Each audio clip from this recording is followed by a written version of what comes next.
সুপ্রিয় শিক্ষার্থী, আসসালামু আলাইকুম ওয়া রাহমাতুল্লাহ। স্কলার বিশ্ববিদ্যালয়ের ভর্তি কোচিং এর পক্ষ থেকে জানাই আন্তরিক শুভেচ্ছা ও অভিনন্দন। আশা করি সবাই ভালো আছেন। তো আজকে আমি যে বিষয়টা নিয়ে আলোচনা করব সেটা হচ্ছে বাংলা ব্যাকরণের সবচেয়ে কঠিন বিষয় হিসেবে খ্যাত প্রকৃতি ও প্রত্যয়। আসলে কোনো জিনিসই কঠিন না, আমরা যদি সহজভাবে করি তাহলে আমার কাছে সহজ হয়। আমরা কঠিন মনে করি তাই কঠিন। আসলে প্রকৃতি ও প্রত্যয় বিষয়টি হচ্ছে একটু জটিল প্রকৃতির তাদের ক্ষেত্রে, যারা পড়াশোনা করে না। যারা পড়াশোনা করে তাদের ক্ষেত্রে সহজে লাগবে। প্রকৃতি প্রত্যয়ের শতকরা 5 ভাগ শব্দ আছে যেগুলো হচ্ছে আপনার কঠিন মনে হয় আর কি। এই জন্য পুরাটাইকে আমরা কঠিন মনে করি, কিন্তু ওই 5% বাদে বাকি 95% শব্দই খুবই সহজ। এই জন্য আমরা সহজভাবে পড়াশোনা করব। তো আমরা কথা না বলে ক্লাস শুরু করে দেব। আমরা প্রকৃতি ও প্রত্যয়ের কিছু পরিভাষা আছে, সেগুলো জানার জন্য আমরা কি করব, প্রথমে আমরা দুইটা সহজ উদাহরণ বেছে নিয়েছি, ঘটকালি ও ডুবন্ত। ঘটকালিটাকে আমরা যদি প্রকৃতি প্রত্যয় নির্ণয় করি তাহলে ঘটক যোগ আলি আমরা পাই আর কি, সবাই আমরা জানি এরকম। তো যদি প্রকৃতি যদি কোনো নাম শব্দ হয় তাহলে সেটা হচ্ছে নাম প্রকৃতি। যেমন ঘটক, এখানে ঘটকটা হচ্ছে একটা নাম শব্দ, তাই এটাকে আমরা বলবো নাম প্রকৃতি। আমরা লিখে দেই নাম প্রকৃতি। মূল শব্দ, ঘটকটা হচ্ছে মূল শব্দ, আমরা জানি মূল মানে প্রকৃতি। আচ্ছা, তাহলে প্রকৃতির সাথে যেটা লাগানো থাকে সেটা হচ্ছে যে শব্দাংশ লাগানো থাকে তা হচ্ছে প্রত্যয়। এখানে আলি হচ্ছে প্রত্যয়। একটু মনোযোগ সবাই খেয়াল করেন। ঘটক হচ্ছে নাম প্রকৃতি, নাম প্রকৃতির সাথে যে প্রত্যয় যুক্ত হয় সেটাকে বলা হয় তদ্ধিত প্রত্যয়। তদ্ধিত প্রত্যয়। তাহলে কোনো নাম শব্দের সাথে যদি তদ্ধিত প্রত্যয় যুক্ত হয় যদি এবং নতুন শব্দ গঠন করে, সেই শব্দটাকে বলবো আমরা তদ্ধিতান্ত শব্দ। তদ্ধিতান্ত শব্দ। আবার আরেকটা জিনিস আপনাদেরকে জানতে হবে, সেটা হচ্ছে এই যে নাম শব্দ, নাম শব্দকে আমরা নাম প্রকৃতি বলতেছি, ঠিক আছে, এটার আরেকটা নাম আছে, সেটা আপনাদেরকে সেটাও জানতে হবে, সেটা হচ্ছে প্রাতিপদিক। প্রাতিপদিক। আপনারা যারা 9-10 বাংলা ব্যাকরণ বই মনোযোগ দিয়ে পড়ছিলেন তারা হয়তো পড়ছিলেন এরকমটা যে বিভক্তিহীন নাম শব্দকে প্রাতিপদিক বলা হয়। এই যেটা হচ্ছে বিভক্তিহীন নাম শব্দ ঘটক, আর এটাকে আমরা বলি প্রাতিপদিক, আর এটাকে নাম প্রকৃতিও বলা হয়। আর নাম প্রকৃতির সাথে আলি প্রত্যয় যুক্ত হয়ে ঘটকালি এখানে গঠন করেছে নতুন শব্দ। আর এই ঘটকালি হচ্ছে তদ্ধিতান্ত শব্দ। কেন তদ্ধিতান্ত শব্দ? কারণ এখানে তদ্ধিত প্রত্যয় যুক্ত হয়েছে, এই জন্য এটা হচ্ছে তদ্ধিতান্ত শব্দ। আচ্ছা, আমরা আরেকটা এখানে উদাহরণ খেয়াল করি। এখানে লিখে রেখেছি আমি ডুবন্ত। তাহলে ডুব যোগ অন্ত, তাহলে এটা কোনো নাম শব্দ বোঝাচ্ছে না, ডুব। এটা একটা ক্রিয়া বোঝাচ্ছে, কাজ করা বোঝাচ্ছে, ডুব। আমরা এই ক্রিয়ামূল বা ধাতু, এটা আমরা কিভাবে বুঝবো যে এটা ক্রিয়ামূল বা ধাতু? আমরা তুচ্ছার্থে তুই দিয়ে যদি তারপর একটা ক্রিয়া বলি তাহলে সেই ক্রিয়াটাই হবে ধাতুমূল বা ক্রিয়ামূল। তাহলে এখানে এটা হচ্ছে ডুব। যেমন আমরা যদি বলি তুই লেখ, তুই পড়, তুই কর, তুই ডুব, তুই পর ইত্যাদি, তাহলে এই যে ডুব, পর, লেখ এই শব্দগুলাই হচ্ছে ক্রিয়ামূল বা ধাতু বা ক্রিয়া প্রকৃতি। আমরা এটাকে বলবো ক্রিয়া প্রকৃতি।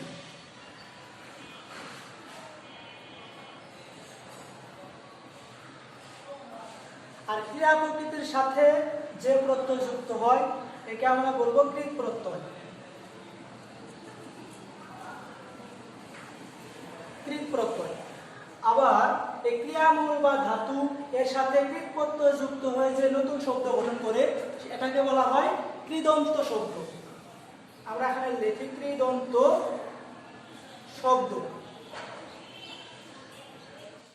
তো শিক্ষার্থী, এই ছিল প্রকৃতি প্রত্যয়ের পরিভাষা। যেমন আপনার দেখলাম এখানে তদ্ধিতান্ত শব্দ, নাম প্রকৃতি বা প্রতিপদী, তদ্ধিত প্রত্যয়, কৃত প্রত্যয়, ক্রিয়া প্রকৃতি আর হলো কৃতদন্ত শব্দ। এই জিনিসগুলো হচ্ছে প্রকৃতি প্রত্যয়ের পরিভাষা। এগুলো আশা করি আপনারা এখন ক্লিয়ার হয়েছে। প্রিয় শিক্ষার্থী, আমরা এর আগে পড়েছিলাম উপসর্গ 3 প্রকার: খাঁটি বাংলা উপসর্গ, সংস্কৃত উপসর্গ এবং বিদেশি উপসর্গ। ঠিক তেমনি প্রত্যয় তিন ভাবে বিভক্ত: খাঁটি বাংলা প্রত্যয়, সংস্কৃত প্রত্যয় এবং বিদেশি তদ্ধিত প্রত্যয়। বিদেশি ক্ষেত্রে শুধু তদ্ধিত প্রত্যয় রয়েছে, এখানে কৃত প্রত্যয় নেই, এটা আমাদের জন্য একটা সুবিধা।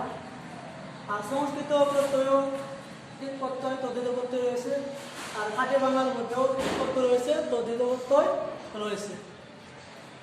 এখানে আমি খাঁটি বাংলা পাশে এনসি লিখে রেখেছি। এনসি মানে হলো নো চেঞ্জ। এখানে যে প্রত্যয়গুলো রয়েছে তার মূল শব্দ থেকে প্রত্যয়কে আলাদা করলেই হবে, আর কোনো কাজ করতে হবে না। কিন্তু কৃত প্রত্যয়, তদ্ধিত প্রত্যয় সংস্কৃতের ক্ষেত্রে প্রত্যয় আলাদা করেও মূল প্রকৃতি যেটা থাকে, প্রকৃতি এখানেও আদেশ স্বরের পরিবর্তন করতে হয়, আবার অনেক সময় অন্ত শরীর করতে হয়। বিদেশি তদ্ধিত প্রত্যয় হিন্দি এবং ফার্সি। হিন্দির মধ্যে রয়েছে ওয়ালা, ওয়ান, আনা। ফার্সির মধ্যে রয়েছে গড়, সই, দার, বন্দি, বাজ। তো আমরা প্রথমে খাঁটি বাংলাটা দেখে নেই, খাঁটি বাংলা কৃত প্রত্যয় দেখে নেই। আমি একটু আগে বলেছি যে আমরা ক্রিয়ামূল বা ধাতু নির্ণয় করবো কিভাবে। ক্রিয়ামূল বা ধাতু, তার আগে আমরা তুই যদি বলি, তুই দেখ, তুই খেল, তুই নাচ, তাহলে আমরা ক্রিয়ামূল বা ধাতুটা পেয়ে যাই। তাহলে এখানে আমি লিখে রেখেছি দেখা। দেখা, এখানে দেখ যোগ আ, এই আ প্রত্যয় রয়েছে এখানে। এখানে খেলা, খেল যোগ আ। নাচন, নাচ যোগ অন প্রত্যয়। এগুলা ক্রিয়া বোঝাচ্ছে, এই জন্য আমরা এটাকে বলতেছি কৃত প্রত্যয়। আ হচ্ছে কি কৃত প্রত্যয়, আর এখানে অন্য হচ্ছে কৃত প্রত্যয়। আর এখানে চোখানে যদি আমরা প্রকৃতি প্রত্যয় নির্ণয় করি, তাহলে এখানে আ প্রত্যয় বেরোবে। আর এখানেও বাঘা, বাঘ যোগ আ, পাগলামি, পাগল যোগ আমি। এখানে কৃত প্রত্যয় এখানে আছে আ এবং তদ্ধিত প্রত্যয় আ রয়েছে। আমরা বুঝবো কিভাবে যে কোনটা কৃত প্রত্যয় কোনটা তদ্ধিত প্রত্যয়? আমরা বুঝবো মূল শব্দ দেখে, মূলটা দেখে। এখানে যে চোখ, চোখটার নাম শব্দ। আমরা জানি নাম শব্দের সাথে যে প্রত্যয় বসে সেটাকে বলে তদ্ধিত প্রত্যয়, আর ক্রিয়া প্রকৃতি বা ধাতুর সাথে যে প্রত্যয় যুক্ত হয় সেটাকে বলে কৃত প্রত্যয়। শিক্ষার্থী, বিদেশি তদ্ধিত প্রত্যয় হলো হিন্দির মধ্যে রয়েছে ওয়ালা, ওয়ান, আনা। আপনারা অনেক শব্দ শুনে থাকবেন, যেমন গাড়িওয়ালা, বাড়িওয়ালা, মাছওয়ালা, দুধওয়ালা। আর ওয়ান যেমন গারওয়ান, দারওয়ান, এরকম আপনারা অনেক শুনে থাকবেন। আনা যেমন বাবুয়ানা, মুন্সিয়ানা, এগুলো হচ্ছে কি হিন্দি প্রত্যয়, হিন্দি তদ্ধিত প্রত্যয়। আবার ফার্সির মধ্যে আছে গড়, সই, দার, বন্দি এবং বাজ। যেমন গড়কে যদি আমরা শব্দ বলি সৌদাগর, সই দিয়ে যদি বলি যেমন চলন সই, মানন সই, জুত সই। আর যদি দার দিয়ে বলি তাহলে যেমন জমিদার, পাহারাদার ইত্যাদি ইত্যাদি। আর যদি বন্দি দিয়ে আমরা শব্দ বলি তাহলে কি হবে?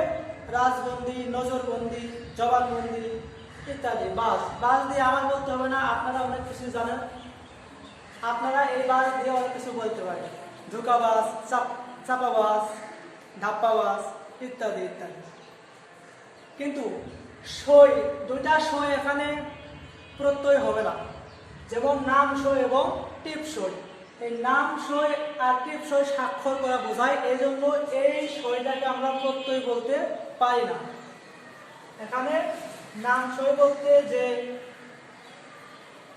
যে আক্ষরিক জ্ঞান আছে যার, সে কি করে, সে স্বাক্ষর দেয়, নাম লিখে স্বাক্ষর দেয়। আর যে লিখতে পারে না, সে হাতের আঙুলের ছাপ দিয়ে করে স্বাক্ষর করে, সেটাকে বলা হয় টিপ সই। তাহলে এই টিপ সই এবং নাম সই, যেটা সই আছে এই দুটা সইকে আমরা প্রত্যয় বলবো না। সুপ্রিয় শিক্ষার্থী, এখন আমরা শিখব সংস্কৃত তদ্ধিত প্রত্যয়। যদি শব্দের শেষ বর্ণে যদি অ থাকে তাহলে স্নেহ হবে, স্নেহ অথবা অই হবে। আবার যদি রস ই থাকে তাহলে স্নেহ হবে। আর যদি ই থাকে শব্দের শেষে তাহলে হবে স্নেহ। আর যদি জ বা জফলা থাকে তাহলে হবে স্নেহ সাথে হবে জফলা। আর যদি শব্দের শেষে এও থাকে তাহলে আমরা তার পরিবর্তে লিখব স্নেহ। তো শিক্ষার্থী, বোর্ডে আমরা সবাই খেয়াল করি, এটা হলো শব্দের শেষ বর্ণের কাজ। আমরা তখন যা করলাম সেটা হচ্ছে শব্দের শেষ বর্ণের কাজ। যেমন ইমা থাকলে ইমন হবে, বি থাকলে বিন হবে, বান থাকলে বতুক, মান থাকলে মতুক, দীর্ঘ ই থাকলে হবে ইন থাকলে হবে নিন, এবং প্রিয় থাকলে হবে নিউ। এটা গেল শেষ বর্ণের কাজ। শেষ বর্ণে এগুলো থাকলে আমরা এই প্রত্যয়গুলো বসাবো। আর যদি প্রথম বর্ণের কাজ হলো বৃদ্ধির নিয়মে হবে। প্রথম বর্ণে যদি আ থাকে তাহলে আমরা সেখানে অ করে দেব। আর যদি ওই থাকে তাহলে হ্রস্ব ই বা দীর্ঘ ই হবে। আর যদি ও থাকে প্রথম বর্ণে, অ থাকলে হ্রস্ব উ অথবা দীর্ঘ উ বা তাকার চিহ্ন হবে। আর প্রকৃতির শেষ বর্ণে, অর্থাৎ প্রকৃতির শেষ বর্ণে যদি ব থাকে তাহলে তার পরিবর্তে আমরা লসৌকার ব্যবহার করব। উদাহরণ খেয়াল করুন, আমি এখানে লিখেছি মানব, গৌরব, মাধুরী, বৈমানিক, সৌন্দর্য, পার্বত্য এবং আগ্নেয়। আমরা এই শব্দগুলোর প্রকৃতি এবং প্রত্যয় নির্ণয় করব। এখানে মানব আছে, শেষে কোনো ব্যঞ্জনের সাথে কিছু না থাকলে আমরা বুঝে নিই সেখানে কি আছে, একটা অ আছে, এখানে ব আছে, এখানে অন্য কোনো স্বর নাই সাথে, রস্বইকার, দীর্ঘইকার বা রস্বইকার, দীর্ঘইকার কিছু নাই। তার মানে এখানে একটা অ আছে। আমরা শেষ বর্ণের কাজটা আগে করব। এখানে শেষে আছে ব, বর সাথে একটা অ আছে। তাহলে আমরা জানি চেনার উপায় কি, শেষ বর্ণে অ থাকলে কি হবে, কৃষ্ণ হবে অথবা অ হবে। আমরা শেষ বর্ণের কাজটা আগে করি, প্রত্যয়ের কাজটা আগে করি। আমরা এখানে ও আছে বেড়ে আমরা কি দেবো, স্ন দেব। স্ন হবে অথবা ও হতে পারে, ও দেওয়া যায়। ভর্তি পরীক্ষায় দুটো থাকতে পারে। এবার আমরা প্রথমে কাজ করি। প্রথমে কি আছে, প্রথমে আছে যে আ আছে, ময়ের সাথে আকার আছে। আকার থাকলে আ থাকলে কি হয় জানি, অ হয়। তাহলে আমরা প্রথমে মডা লিখবো। ময়ের সাথে এখানে কি আছে লাগানো, এই অটা আছে। আমরা জানি কি আ থাকলে অ হয়, তাহলে আমরা মডা পেলাম এখান থেকে। এখন এই দন্ত আমরা দেবো। এখন মন হয়ে গেছে না, হয়নি, কারণ শব্দের শেষে ব আছে। আমরা জানি প্রকৃতির শব্দের শেষে ব থাকলে কি হবে, ব থাকলে রস্যকার হবে। তাহলে এই বটা রস্যকার হয়ে গেল। তাহলে মানব, প্রকৃতি হলো মনু এবং প্রত্যয় হলো স্ন, মনোযোগ স্ন অথবা ও। তারপরে আমরা খেয়াল করুন একইভাবে গৌরব, এখানে গ আছে, এখানেও আগের মতোই অ আছে একটা। অ থাকলে কি হয়, শেষ বর্ণে অ থাকলে কৃষ্ণ হবে। তাহলে আমরা এখানেও কৃষ্ণ লিখে দিলাম। কৃষ্ণ বা ও হতে পারে, কৃষ্ণ অথবা ও। এবার প্রথমে আমরা খেয়াল করব কি আছে, প্রথমে ওকার আছে। তাহলে প্রথমে ও থাকলে জানি কি হয়, রস্যকার হয় অথবা দীর্ঘকার হয়। তাহলে আমরা কি করবো, এখানে গ আছে, গটা দেই। গ এর সাথে আমরা কি দিব, বৃদ্ধির নিয়মে রস্যকার। এবার আমরা প্রথম বর্ণের কাজও করলাম।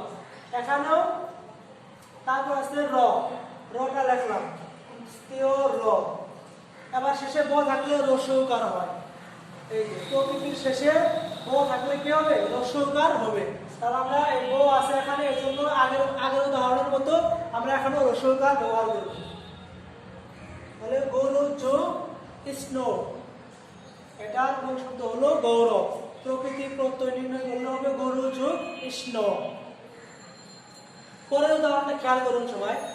এখানে শেষ বর্ণে কি আছে, শেষ বর্ণে আছে রস্বইকার, যদিও র আছে কিন্তু রস্বইকারটা উচ্চারণ হবে শেষে। মাধুরী, ই, এই যে মাধুরী, ইটা শেষে উচ্চারণ হচ্ছে, এই জন্য আমরা এই ই এর পরিবর্তে কি দেব, ইসলি দেব। তাহলে এখানে হবে ইসলি। আমরা শেষ বর্ণের কাজটা করলাম, শেষ বর্ণের কাজ করে আমরা প্রত্যয়টা লেখলাম। আচ্ছা, এবার প্রথম বর্ণের কাজ। এখানে কি আছে, মা, মাধুরী, মানে মা আছে প্রথমে, আকার আছে, তাহলে প্রথম বর্ণে আকার থাকলে কি হবে, ও হবে। তাহলে ম শুধু মই থেকে যাবে, জানি ময়ের সাথে আমরা কি আছে, ও এমনিতে রয়ে গেছে।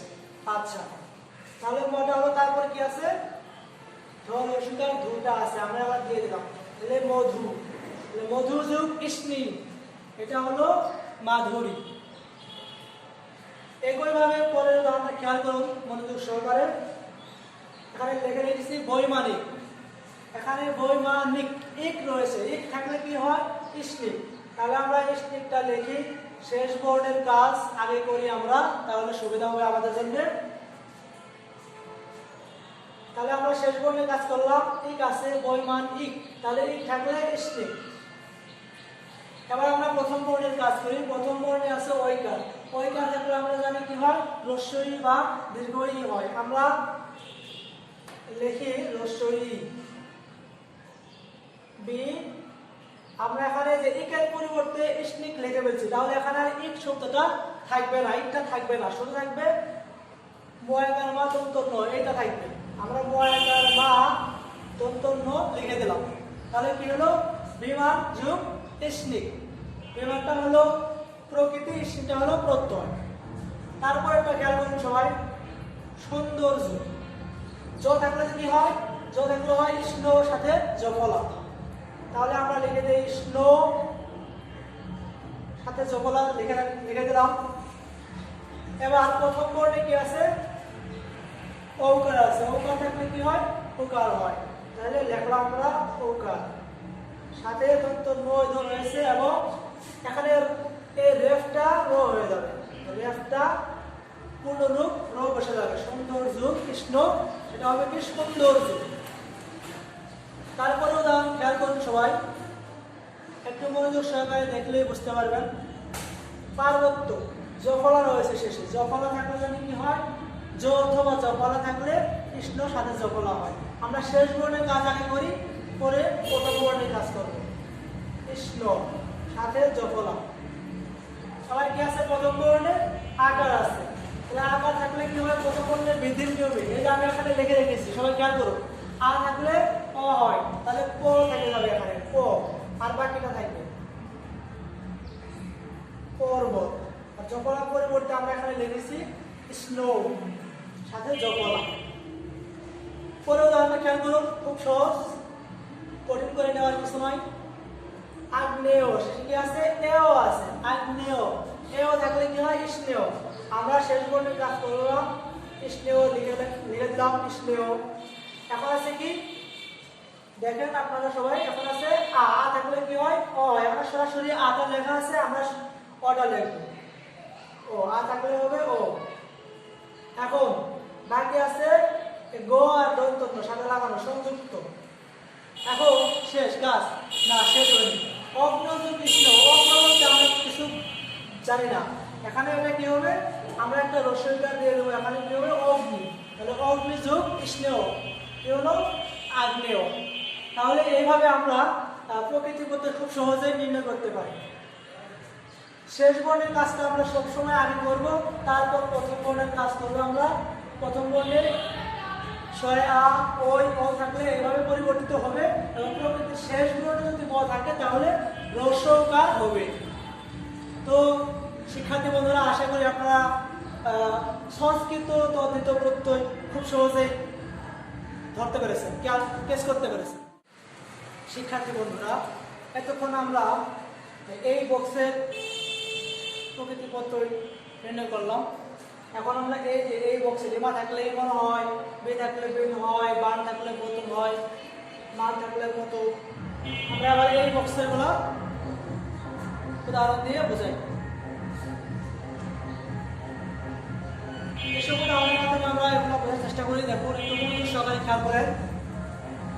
এই শব্দে লেখা আছে নীলিমা, শেষে কি আছে নীল ইমা, ইমা, তাহলে ইমা থাকলে ইমন হয়। আমরা শেষ বোর্ডের কাজ আগে করব, বারবার বলা হচ্ছে আমরা শেষ বোর্ডের কাজটা আগে করব। আচ্ছা, ইমা, ইমা থাকলে কি হয়? ইমন হয়, ইমা থাকলে ইমন হয়। তাহলে বাকি কি থাকলো এখানে? নীল।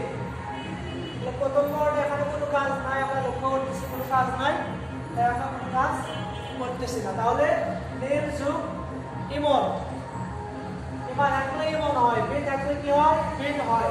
তাহলে বিন থাকলে বিন, বিন থাকলে বিন। আর এখানে কি আছে? মেধা,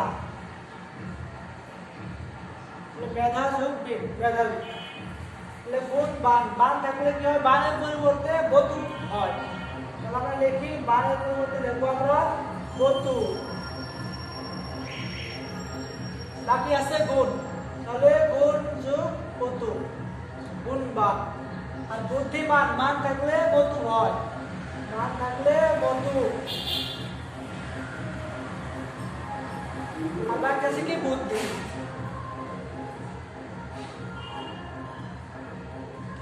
এখানে আছে শ্রমিক, তাহলে ই থাকলে কি হয়? শুধু রস্বই ইকার, দীর্ঘ ইকার থাকলে কি হয়?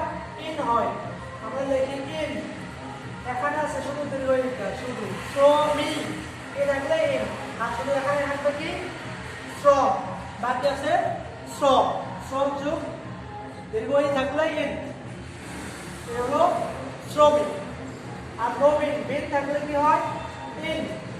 এই যেখানে ইন আছে, এই ইন থাকলে হবে নিন। তাহলে আমরা কি করবো? এখানে শেষের কাজটা আমরা আগে করি, ইন থাকলে হবে নিন, নিন। এবং বাকি আছে এখানে নব, আমরা নবটা লিখে দিলাম, নব। আর এই যে এই ইনের পরিবর্তে আমরা লিখেছি নিন, নব যোগ নিন, নবীন। এগুলো প্রকৃতি, এগুলো হচ্ছে প্রত্যয়, সংস্কৃত তদ্ধিত প্রত্যয়।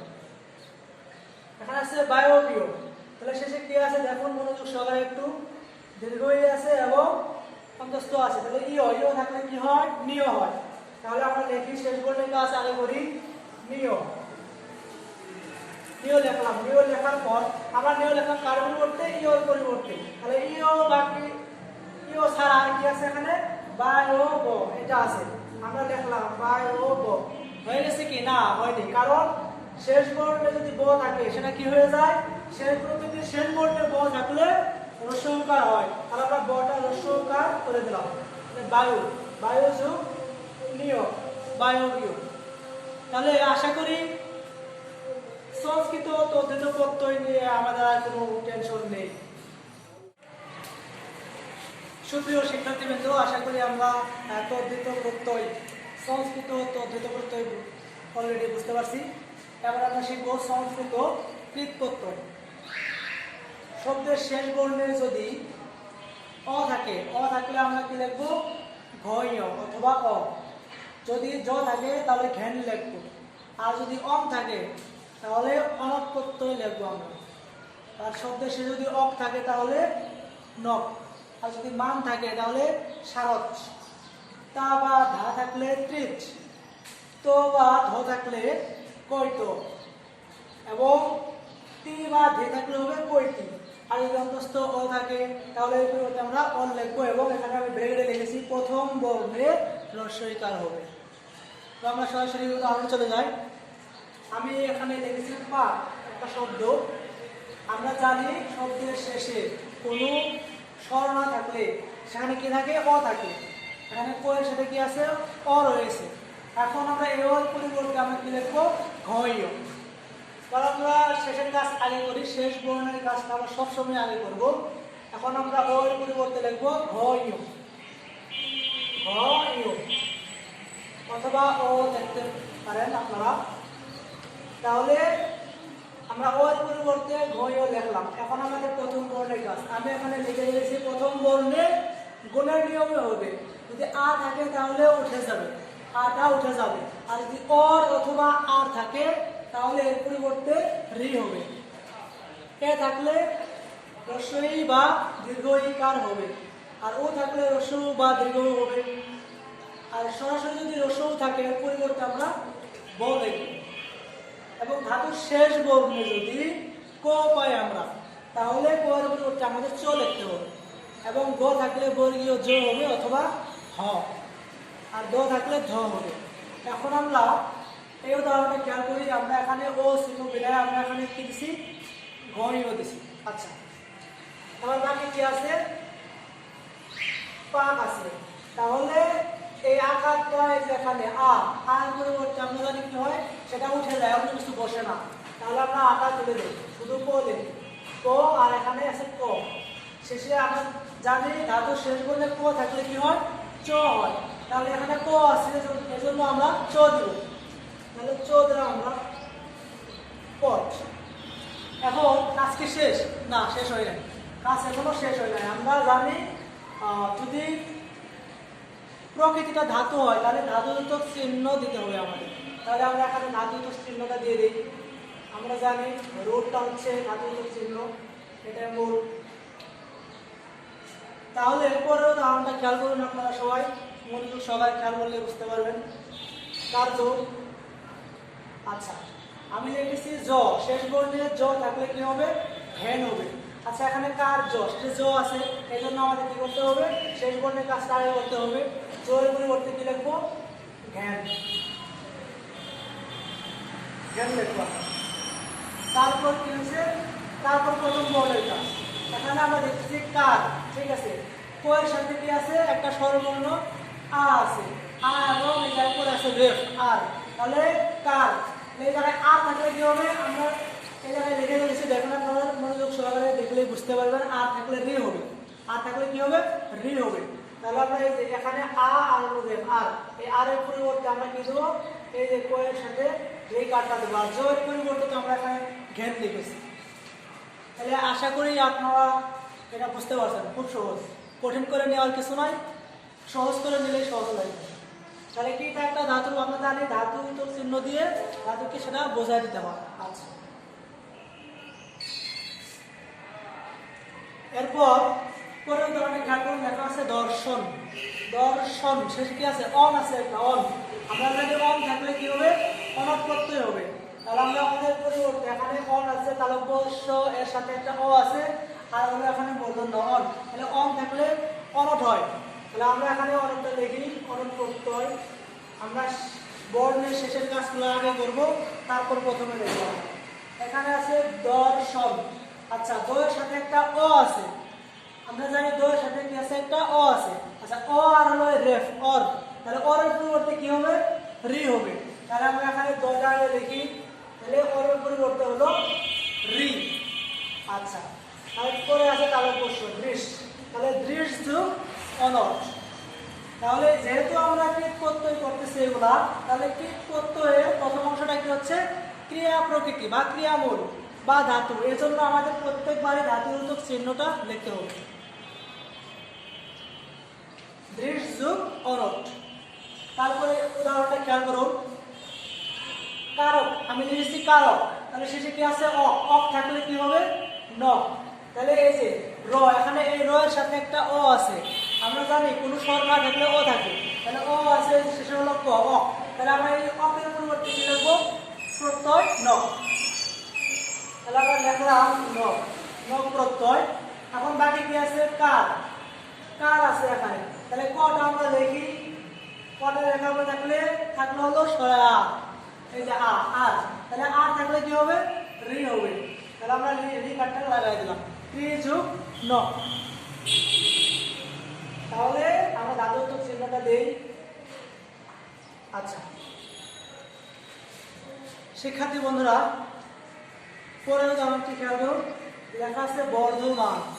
এই যে মান, মান থাকলে আমরা কি লিখবো, সানচ। মান থাকলে কি হবে, সানচ।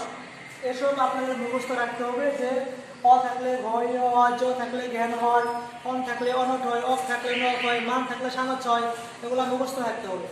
তাহলে মান থাকলে কি হবে, সানচ। আমরা শেষের কাজ আগে করি, লিখলাম সানচ।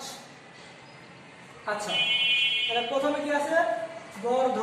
মানের পরিবর্তে আমরা সানচ লিখলাম, বাকি আছে বর্ধ। তাহলে তাহলে এখানে বইয়ের সাথে একটা কি আছে, অ আছে, তাহলে অর্ধ, তাহলে কি হলো অর্ধ, ধ মা দিলে আমরা তাহলে কি থাকলো অর, বর্ধ, তাহলে বইয়ের সাথে অ আছে আর হলো রেফ অর, এই অরের পরিবর্তে আমরা কি লিখবো, রি লিখবো, রিকা। আমরা জানি অর আর আর থাকলে এর পরিবর্তে রি হয়, তাহলে এখানে হবে রিকা। আর বাকি আছে কি ধ, এখানে ধটা আছে আর প্রথমে ছিল ব, তাহলে রিকারটা দিলাম, এই জন্য কি হলো বৃত, রিকার কেন দিলাম, অর আছে, আমরা জানি অর বা এর পরিবর্তে রিকার হয়, বৃত যোগ সানস। এরপর উদাহরণ খেয়াল করুন, এখানে লেখা আছে মুক্তা, তাহলে তা থাকলে কি হবে, আমি এখানে লিখেছি তা বা ধা থাকলে ত্রিচ হবে, তা বা ধা থাকলে কি হবে, ত্রিচ হবে। তাহলে এখানে আছে তা, মুখ তা, তা থাকলে আমরা 30 টাকা দেই, তা থাকলে হবে 30। তো তারপর কি আছে, এখানে তাটা আমরা বাদ দিলাম, তার পরিবর্তে আমরা কি লিখলাম 30। এখন বাকি কি আছে, মুখ, মুখ আছে, মুখটা আমরা লিখি এখন মুখ। কাজ কি শেষ না, কাজ শেষ হবে, কারণ এখানে এই যে এখানে প্রকৃতির শেষে কি আছে, ক আছে, আমরা জানি ধাতুর শেষ বটে বা প্রকৃতির যেটা আছে সেটা শেষ বটে ক থাকলে কি হবে, ক থাকলে চ হবে, তাহলে এখানে ক না দিয়ে কি লিখতে হবে, চ। আর ধাতুর চিহ্নটা আমরা দিয়ে দিই। এরপর আছে যোগ ধা, ধা থাকলে কি হবে, ধা থাকলে একই, তা বা ধা থাকলে 30 হয়, আমরা আগের মতো লিখি 30। আর এখানে কি আছে, যোগ, আমরা যোগটা লিখে দিই, যোগ।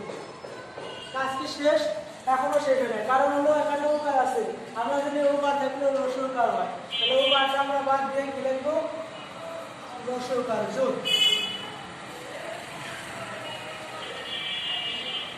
যোগ যোগ 30, এ হলো যোদ্ধা। এরপর বাকিগুলো আপনারাই পারবেন, যে মুক্ত আমি লিখে রেখেছি, যুদ্ধ, শক্তি, ভয়, সেই নিয়ম অনুযায়ী আপনারাই এগুলো করতে পারেন খুব সহজে।